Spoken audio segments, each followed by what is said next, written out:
ओम अज्ञानतिमिरन्धस्य ज्ञानाञ्जनशलाकया चक्षुरुन्मीलितं येन तस्मै श्रीगुरुवे नमः। नमो ओम विष्णुपदाय कृष्णप्रेष्ठाय भूतले श्रीमते भक्तिवेदांत स्वामिन् इति नामिने। नमस्ते सरस्वती देवे गौरवाणी प्रचारिणे निर्विशेष शून्यवादी पाश्चात्य देशतारिणे। जय श्री कृष्ण चैतन्य प्रभु नित्यानंद श्री अद्वैत गदाधर श्रीवासदि गौर भक्तवृंद।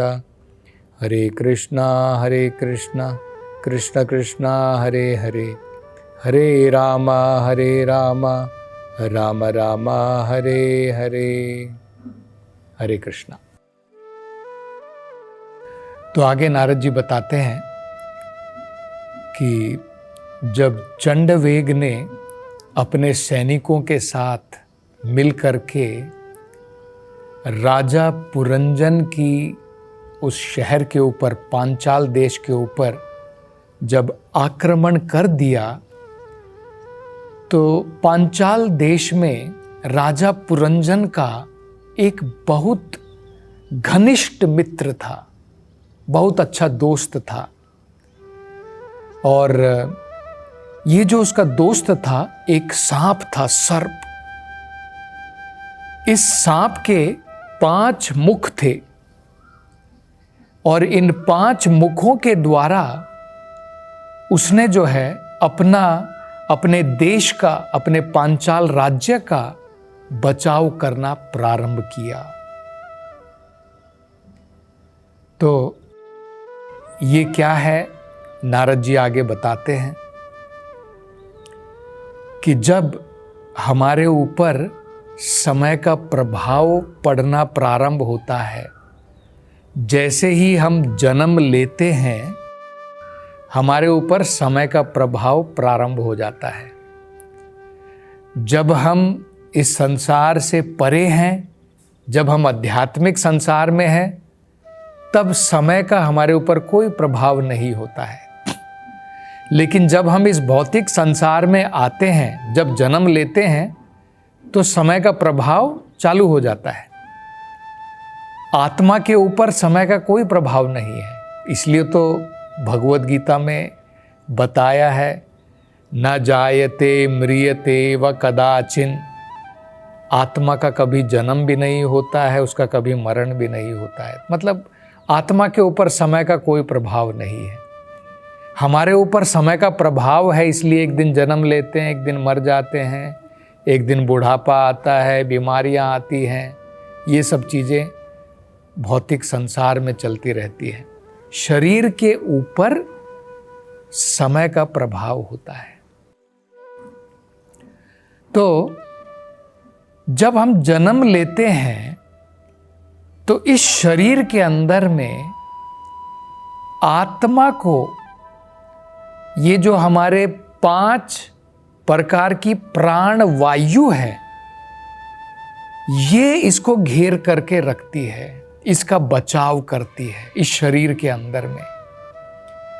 मतलब इस शरीर के अंदर में आत्मा रखने के लिए, प्राण रखने के लिए, क्योंकि आत्मा अगर बाहर निकल गई तो शरीर में प्राण नहीं रहता है। तो हमें पता है, उसके बाद में हम सांस नहीं ले सकते हैं। शरीर, हाथ रहेगा, पांव रहेंगे, सारे शरीर के अंग रहेंगे, लेकिन उसमें प्राण नहीं रहता, वो जीवित नहीं, वो तो धरती के बराबर है। तो जब तक आत्मा अंदर रहती है, तो आत्मा के बचाव के लिए ये 5 प्रकार की वायु उसे घेर करके रखती है, उसका बचाव करती है।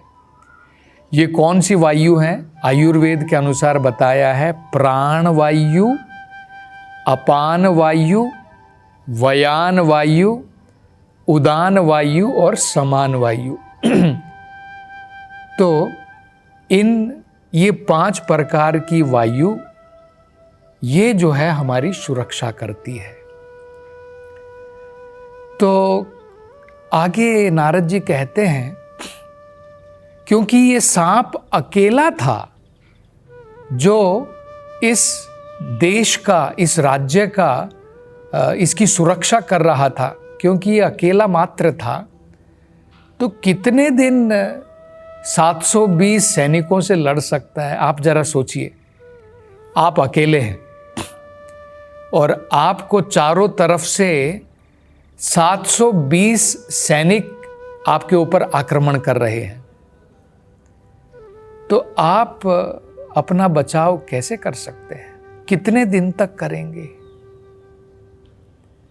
तो धीरे धीरे ये 720 सैनिकों ने अलग अलग जो पांचाल देश के अलग अलग खजाने थे, सबको लूटना प्रारंभ कर दिया। एकमात्र जो ये सांप है 5 मुख वाला, ये केवल बचाव करने में लगा है। तो ये हम समझ सकते हैं, जैसे जैसे समय बीतता है, वृद्ध अवस्था आती रहती है, हमारे सारे के सारे अंग धीरे धीरे वीक हो जाते हैं, धीरे धीरे उनमें से जान चली जाती है, कमजोर पड़ जाते हैं। बचपन में, जवानी में हमारा, मान लीजिए हमारा जो हृदय है, हार्ट है, वो बढ़िया प्रकार से कार्य करता है। अब जब समय बीत जाता है तो देखिए धीरे धीरे कमजोर पड़ जाता है। आपकी किडनी पहले इतने अच्छे प्रकार से कार्य करती रहती है, क्योंकि ये जो सांप है, प्राण वायु, अपान वायु, ये इसकी रक्षा करते रहते हैं। लेकिन चंडवेग ने, समय ने अपने सैनिकों के साथ हमला कर दिया है। तो जैसे जैसे समय बीतता है, आपकी किडनी भी धीरे धीरे फेल हो जाती है, हार्ट धीरे धीरे फेल होना प्रारंभ होता है, किडनी फेल होती है, कमज़ोर हो गए, लीवर कमज़ोर पड़ गया, पैंक्रियास कमज़ोर पड़ गए। जितने भी हमारे शरीर के अलग अलग हिस्से हैं, पहले आप आराम से भागते थे, अब आपको लाठी लेकर के चलना पड़ता है। पहले आप जो है अनेकों प्रकार के वेट उठा सकते थे, अब आपके हाथ हिलते हैं बुढ़ापे के कारण। तो देखिए कितनी देर तक ये जो सांप 5 मुख वाला है, ये हमारी जो प्राण वायु, अपान वायु है, कितनी देर तक इस शरीर की, यही तो पांचाल देश है, कितनी देर तक इसकी रक्षा करेंगे? तो धीरे धीरे सारे अंग को वो लूट लेता है, ये सारे सैनिक लूट करके ले जाते हैं, धीरे धीरे सब कमजोर पड़ जाते हैं। तो आगे नारद जी कहते हैं कि 50 साल तक बहुत वेग के साथ में ये शक्तिशाली सांप पांचाल देश को बचा करके रखता है। लेकिन जैसे ही 50 साल पूरे हो जाते हैं, तभी तो हम लोग देखते हैं ना, 50-55 साल में हम लोगों को सीनियर सिटीजन्स कह देते हैं, मतलब रिटायरमेंट देते थे कि भाई अब तुम्हारे अब काम करने की ज़रूरत नहीं है, क्योंकि हमारे सारे अंग जो हैं अब वीक हो गए। नहीं तो गवर्नमेंट तो हमको लगा करके रखती थी। क्यों सारी कंपनियों में 50, 55 साल, 60 साल के बाद में आपको रिटायरमेंट दे देते, आपको वॉलंटरीली रिटायर होना पड़ जाता है, क्योंकि हमारे सारे जितने भी शरीर के अंग हैं सब धीरे धीरे कमज़ोर हो जाते हैं, हमारे काम करने की शक्ति कमज़ोर हो जाती है। लेकिन 50 साल तक देखिए हमारे प्राण वायु, समान वायु, उदान वायु, वयान वायु, ये सब हमारे शरीर के सभी अंगों को बचा करके रखते हैं। तो इसलिए तो कहा जाता है ना, इसलिए तो हम लोग अगर चाहें तो हमारे जितने भी शरीर के अंग हैं, अगर हम उसको सुरक्षित रखना चाहते हैं अपनी मृत्यु तक भी, तो इसलिए तो प्राणायाम वगैरह लोग जो है करते हैं। इसके द्वारा हमारी ये 5 वायु जो होती हैं ये शक्तिशाली रहती है। लेकिन मान लीजिए मैक्सिमम हम ये सब करते भी हैं, कितने साल तक हम जो है अपना बचाव कर सकते हैं। तो नारद जी कहते हैं 100 साल तक पुरंजन जो है, हम तो 100 साल भी नहीं लड़ सकते हैं, कम से कम पुरंजन जो है उसका जो सांप था, उसके शरीर के अंदर में जो ये प्राण वायु अपान वायु जिसको सांप कहा गया है, वो जो है ये 720 सैनिकों से 100 साल तक उसने लड़ाई की। उसके बाद में उसने भी धीरे धीरे जो है अपना दम छोड़ दिया, धीरे धीरे वो कमज़ोर हो गया बिल्कुल, अब उसके बस की बात नहीं रह गई है। तो 100 साल के बाद में हम लोग भी कहाँ अपना बचाव कर सकते हैं, बड़ी मुश्किल से 100 साल तक हम लोग जीते। बाद में ये जो 720 जो सैनिक हैं हमको सबमिट कर देना पड़ता है, अपने प्राण त्याग देने पड़ते हैं और आत्मा शरीर को छोड़ करके निकल जाती है। तो ये बड़ा महत्वपूर्ण विषय नारद जी बता रहे हैं। देखिए किस प्रकार से राजा पुरंजन ने अपना जो इतना बहुमूल्य समय था जो प्रदान किया गया था मानव जीवन में पुरंजन को, कि व्यक्ति समय के प्रभाव से बाहर निकल सकता था, लेकिन उसने वो प्रयोग नहीं किया। वो अपनी पत्नी से आसक्त हो करके अनेकों प्रकार की इच्छा पूरी करने में लगा है। ठीक उसी प्रकार से हम जीव इस भौतिक संसार में, मनुष्य जीवन बड़ा बहुमूल्य है। हम लोग केवल जानवरों की भांति खाने में पीने में अपना समय जो है अनेकों प्रकार की पुरंजन की भांति जो अपनी बुद्धि से आसक्त होकर के प्लानिंग करके भौतिक संसार में अनेकों प्रकार से हम अपना व्यर्थ समय गवा देते हैं। और बाद में 100 साल की उम्र या कई बार उससे पहले 40-50 साल की उम्र में ही हमारे शरीर के अंग कमज़ोर पड़ जाते हैं और हम सरेंडर कर देते हैं समय को, और ये शरीर से प्राण निकल जाते हैं। तो ये जो है नारद जी बता रहे हैं। तो आगे वो कहते हैं कि ये जो राजा चंडवेग था, इसकी एक पुत्री थी।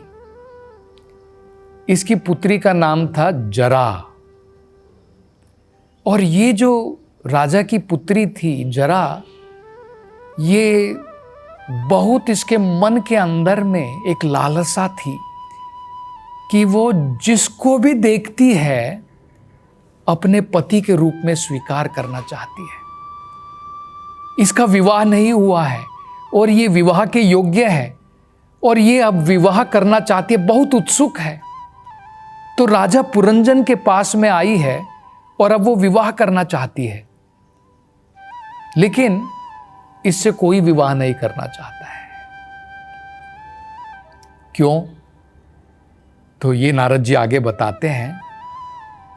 चंडवेग तो उन्होंने बताया था, चंडवेग का मतलब क्या है? समय। और चंडवेग की पुत्री जिसको काल कन्या कहते हैं, काल समय की बेटी। काल कन्या कौन है? जरा। जरा का मतलब संस्कृत में होता है बुढ़ापा। तो किसको पसंद है? हम सब लोग चाहते हैं शादी करना, कोई डाउट नहीं है, लेकिन कोई बुढ़ापे से शादी करना चाहता है? आपके पास में बुढ़ापा आए और आपके गले में पड़ना चाहे कि भाई मैं बुढ़ापा हूँ, मैं तुम्हारे गले में पड़ना चाहता हूँ, मुझे अपना लो। कौन व्यक्ति रेडी है? हाँ भाई मेरे पास में आ जाओ, मैं तुम्हारे से शादी करना चाहता हूँ। बुढ़ापे के साथ में कौन विवाह करना चाहेगा? कौन बुढ़ापा अपने जीवन में लेना चाहेगा?